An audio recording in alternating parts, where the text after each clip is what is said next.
Ya han pasado las elecciones, se espera el cómputo final, indudablemente los números van a variar en algo, pero ya prácticamente el mismo reconocimiento tácito de las fuerzas políticas hacia Luis Arce y David Choquehuanca hacen que el próximo gobierno esté prácticamente ya pensando en la transición. Transición, que dicho sea de paso, viene con la promesa de entregar el bono de 1.000 bolivianos, este bono contra el hambre, un impacto económico que nuevamente va a liderizar el inicio de una nueva gestión política.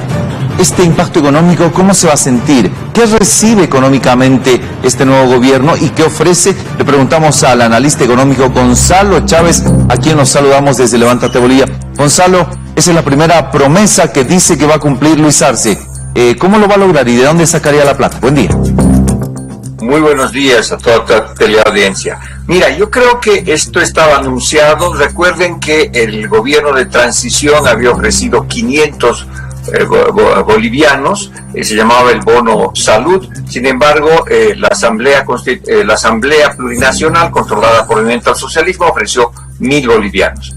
Y creo que estos son recursos fundamentales, especialmente para la gente que está teniendo serios problemas económicos, porque la recesión se ha profundizado en los últimos meses. Estamos hablando de -6, -7 de crecimiento del Producto Interno Bruto. Se habla de un desempleo superior al 12%.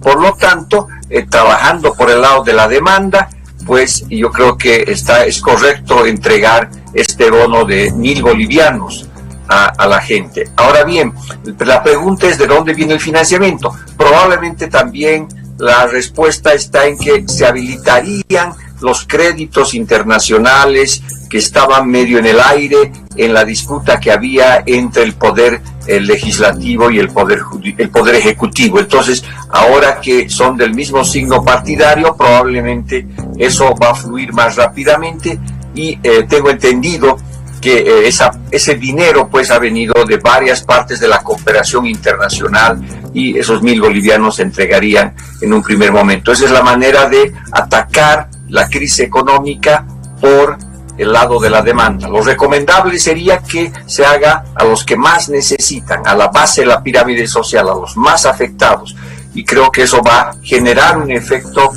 dinámico sobre la economía en el corto plazo, ¿no?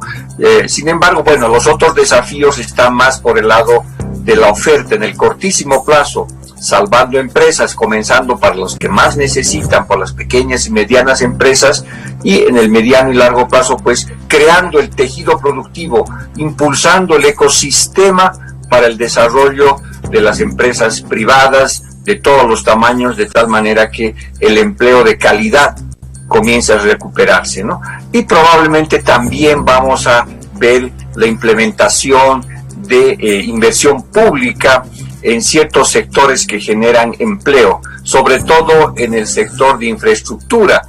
Ojalá que eso vaya a educación y salud, ¿no es cierto? Porque en infraestructura el multiplicador keynesiano, que se llama, es muy alto. Es decir, cuando tú colocas un boliviano a la economía, cuando hay recesión, este boliviano se vuelve 1.95 centavos de boliviano, casi 2 bolivianos.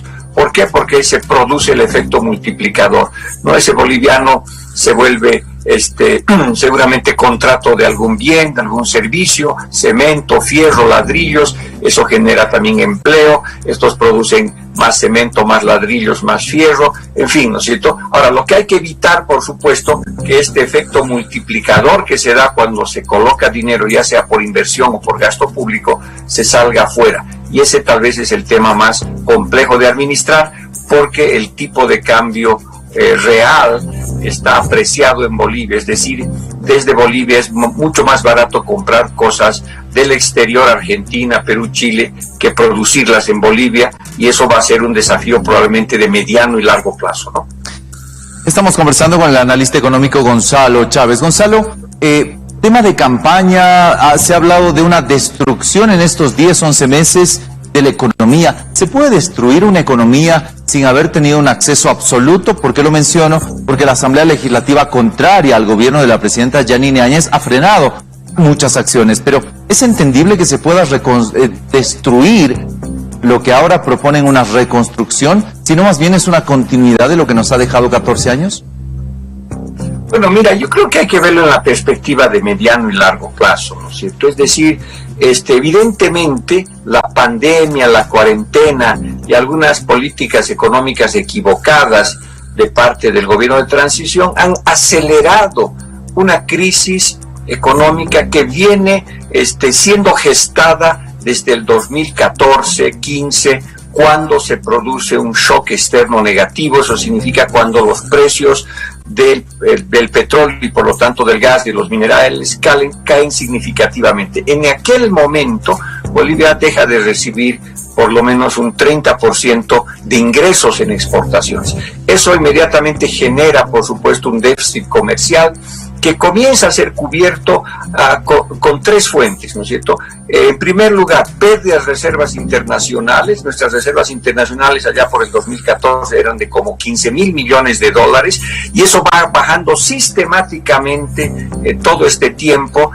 Por lo menos hasta el 2019 se gastaron 8.500 millones de dólares de las reservas internacionales, justamente para intentar atenuar el shock externo, prendiendo y financiando el motor interno. Después aumentó el déficit público. El déficit público ya tiene 7 años, ¿no? Comienza en 2015, y el promedio, por ejemplo, entre el año 2014 y 2019 es más o menos de 6.7% del PIB.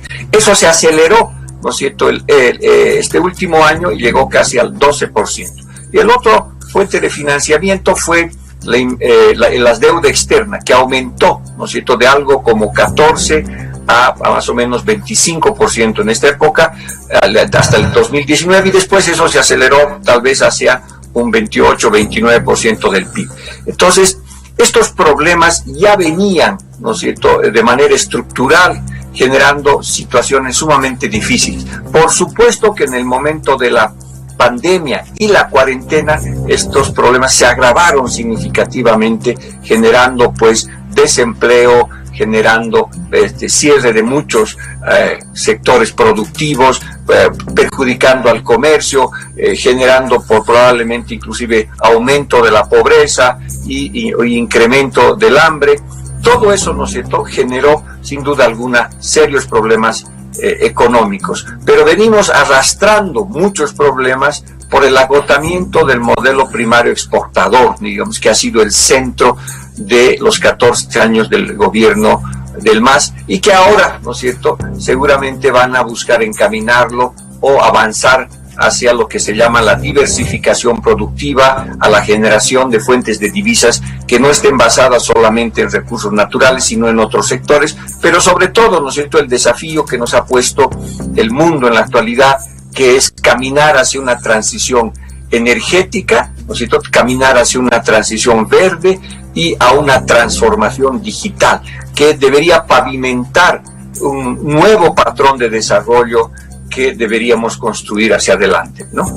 Gonzalo, no es lo mismo, y entiéndase la analogía, organizar una fiesta para 500 personas donde tienes a disposición caviar, 5 tipos de carne, 8 tipos de guarniciones, etiqueta azul, etiqueta negra, que organizar una fiesta con un pollito que tienes para hervirlo en la casa y con un par de gaseosas. ¿A qué me voy? A que la economía mundial va a ser diferente a lo que se ha vivido en época de bonanza. Ese es un gran reto para el nuevo presidente.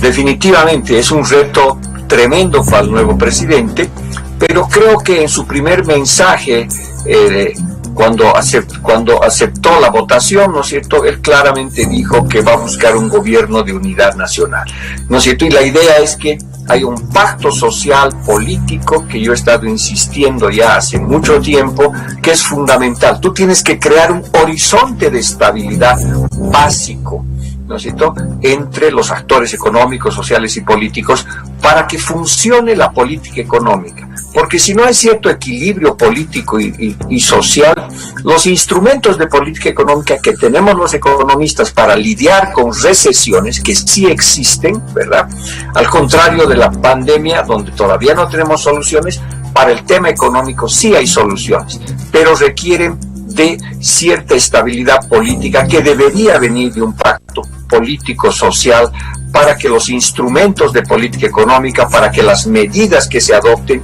funcionen de tal manera que sean más efectivas, ¿no es cierto? Y eso es fundamental. Ahora, más aún cuando los recursos que tenemos para resolver esto son sumamente bajos. Bolivia el próximo año va a necesitar entre inversión pública e inversión privada algo como 7.000, 8.000 millones de dólares. Y esos recursos parte tendrán que venir de un esfuerzo del sector público que se ajuste los pantalones y optimice el poco dinero que tiene. Parte tendrá que venir de cooperación internacional, de préstamos internacionales. La nueva administración ha estado hablando de una renegociación de la deuda externa, moratoria por 2 años. Probablemente eso va a tener que ser un poquito más, eso habrá que renegociar con los préstamos internacionales, pero vamos a necesitar del apoyo internacional, que va a ser fundamental, de la inversión extranjera directa, que debería venir también con mejor fuerza. Ahora, entonces, es un esfuerzo colectivo que necesitas para conseguir ese dinero y comenzar una recuperación que tiene que ser relativamente rápida, ¿no? Ahora, hablamos de necesitar un pacto social, tener este equilibrio y estabilidad, pero estamos hablando de un último tiempo un país donde ha recibido bonos y se ha acostumbrado a recibir ese bono, ante la necesidad. Pero al mismo tiempo hablamos de no contar con una asamblea de 2/3 que se la maneja, sino ahora tiene que haber una coordinación y una explicación y convencer a las fuerzas en la Asamblea Legislativa. Algo así va a tener que hacerse. Definitivamente, pues son otros tiempos donde los políticos tienen que hacer su trabajo, que es sobre todo pactar, buscar los intereses colectivos, pensar en la nación y no en sectores o regiones, ¿no es cierto? Entonces, pero la gobernabilidad a la que tú te refieres, yo diría que se juega en 3 tableros. El primer tablero es definitivamente la asamblea, donde si no hay 2/3, pues los políticos tienen que pactar para encontrar equilibrios y esto permitir que las leyes que se necesitan para reactivar la economía comiencen a funcionar. Ese es un primer ajedrez que se va a jugar, que tiene que ver con el tablero de la gobernabilidad. El segundo tablero de la gobernabilidad tiene que ver con la gobernabilidad en las calles, con los temas sociales.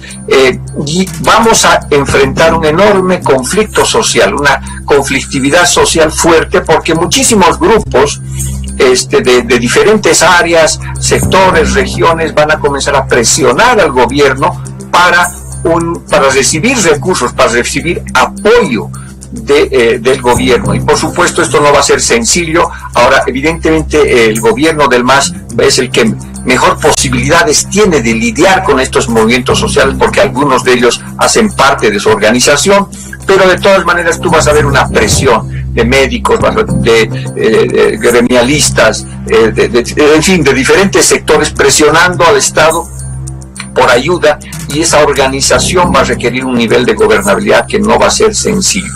Y finalmente está la gobernabilidad vinculada a los gobiernos locales. Tú sabes que al año tenemos elecciones y ahí se va a crear el nuevo tablero, donde municipios y prefecturas pues también van a tener un peso muy importante en el equilibrio político de largo plazo. Entonces, toda esa gobernabilidad es compleja, ¿no es cierto? Pero el mensaje tendría que ser claro. Bolivia está en una situación económica sumamente delicada, probablemente la recesión más dura desde los años 80, y necesita unirse, necesita trabajar en equipo, necesita entender que para sobrevivir todos tenemos que hacer un esfuerzo y todos tenemos que tener resiliencia y todos tenemos que ser capaces de trabajar con mayor productividad, mayor competitividad, y el Estado tiene que ayudar con sus mejores políticas públicas para que la sociedad boliviana en su conjunto salga de este estado de guerra en el que ha entrado, ¿no es cierto?, por causa del coronavirus.